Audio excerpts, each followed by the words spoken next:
Earth Day is basically a day devoted to think about the problems faced by the planet Earth and also to come up with solutions. So we are all gathered here to give a healing touch to the planet Earth. Uh, I wish to focus for 2 or 3 minutes on the initiatives of both UN and citizens. United Nations has done tremendous work. There is no doubt about it. The way they organized the Stockholm Conference, Rio Conference, Paris Conference, and in addition to that, they had appointed the World Commission on Environment and Development. And a beautiful report, Our Common Future, was released, where sustainable development as a goal was defined. If we look at the kind of work that has been accomplished by the UN, right from the very many protocols that have been signed for the protection of global environment, I think it's a very big success for the UN. Coming to the citizens, yes, enlightened citizens, starting from Rachel Carson, then Dennis Meadows, who published that Limits to Growth book, and subsequently, in several countries, status of environment reports have been published. Monumental contribution has been made by the citizens in different countries, localities, in Africa, in Asia, in every other country of the world. And quite a few concerned citizens like, Senator Gaylords, and then you find them in UK, in Europe, in India. Then judges in India, Supreme Court judges like Krishna Iyer, Justice Bhagavati, remarkable judgments have come up. As a political scientist, what I see, there's a big lacune. On one side, United Nations as a global body, they did marvelous work. On the other side, citizens, responsible citizens, and the suffering and the toiling masses who are living at the cutting edge of human civilization, some of them are simply have to, continuously scratch the land to make a living. Extreme poverty, desertification, every ecosystem is under stress. And today, the topic is Earth Day, yes, but our focus should be on restoring the damaged ecosystems. So, how do we go about? As a political scientist, I realize our effort should be two-dimensional. One, we need to strengthen the United Nations, and for that, we should be demanding reforms. That is, United Nations should undergo reforms. If, of course, keeping their monumental work in mind, they have done a lot of contribution. But to ensure the implementation of their ideas, whatever has been achieved has to be complied with. To ensure the compliance of all the protocols entered into between the nations of the world, there should be a global body. Okay, we have United Nations, but then in its present form, it is not effective. So how do we go about? We have been demanding reforms in the UN, and I strongly suggest a few. Number one, for example, the United Nations Trusteeship Council.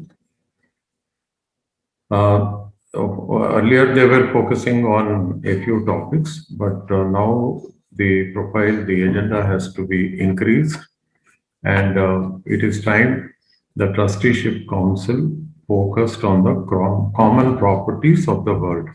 Common properties of the world. For example, the oceans, the North Pole, South Pole, and whatever common areas are there, they have to be taken care of. Right now, it appears as if the oceans are orphaned. People are simply dumping everything into the ocean, including the plastics. and it's already a serious issue, and it's going to be a major issue in the days to come.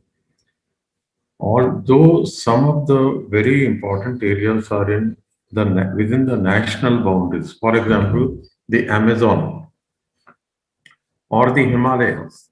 Himalayas may be between India, Tibet, China, Pakistan, and quite a few other Nepal and so on. But they are global heritages. They are most important for the entire planet Earth.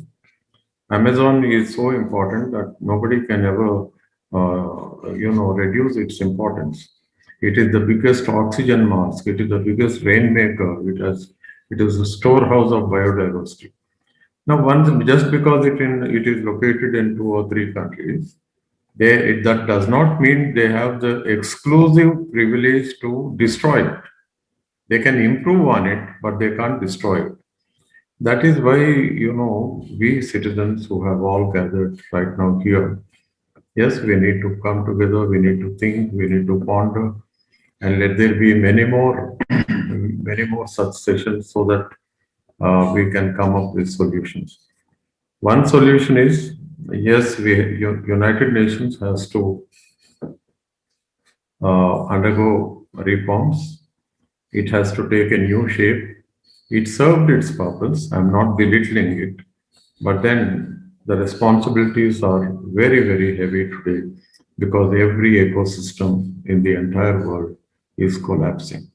Climate change is a reality. Already, emissions, the way they are increasing.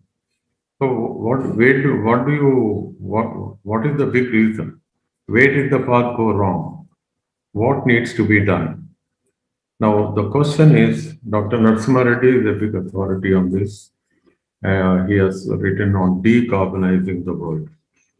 So the need right now is decarbonization of our economy, our entire activity, human activity. We need to reduce the emissions. We need to decarbonize, and for this calls for a change in a major shift in paradigm. We call it as a major paradigm shift. Right now, development means, as promoted by the economists, by the corporates, and the corporates. When I talk about the corporates, they are the transnational corporates, PNCs, and they are there everywhere. Right now, it is estimated that 200,000 transnational corporates are functioning in the entire world, gobbling up all the natural resources, emitting oxides of carbon, nitrogen, sulfur, etc. And they are throwing their waste here and there and everywhere. They are managing the political system, the social system, the media. As a result, on one side, citizens are very much concerned. Citizens of the world are coming together. United Nations and the citizens are functioning in the same wavelength, but United Nations is helpless. Citizens are helpless. So we need to find somewhere. We need to strengthen democracy, strengthen the citizens, and citizens also.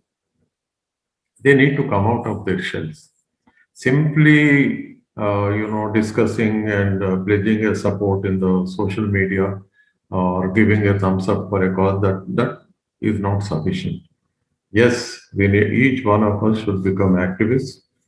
We need to learn to first of all, understand the issue, then make it a common cause, then common action for the common future of humanity.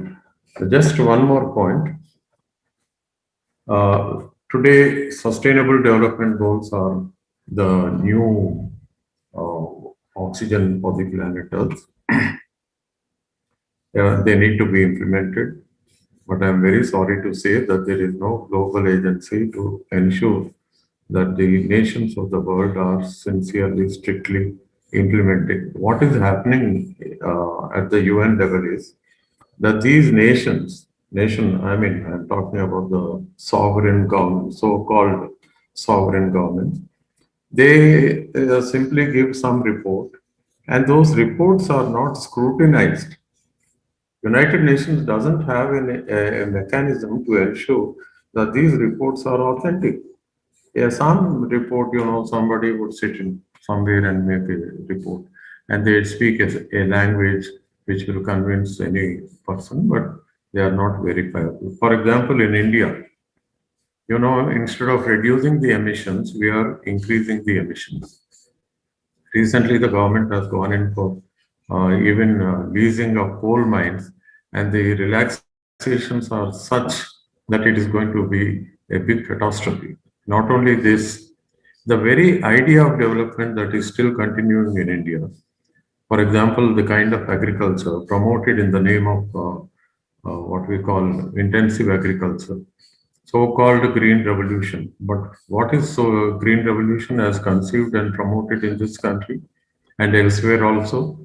It is nothing but hybridization of seeds and chemicalization of agriculture. Not a single Indian city is livable. So, what are we telling the world? Our reports at the UN will indicate that it gives the impression as if the government of India has adopted a green agenda. In reality, it is not. And this is the picture of every country. Don't think of India alone. Every other country, except for small little countries like Bhutan, which have, of course, they stand as a role model, but that is a very small percentage. Friends, we need to come together, make a serious thinking, and we need to how we will do it. We should discuss, and towards the end, if necessary, I will again participate. Thank you, Dr. Sai Bhaskar Reddy. Thank you for the opportunity.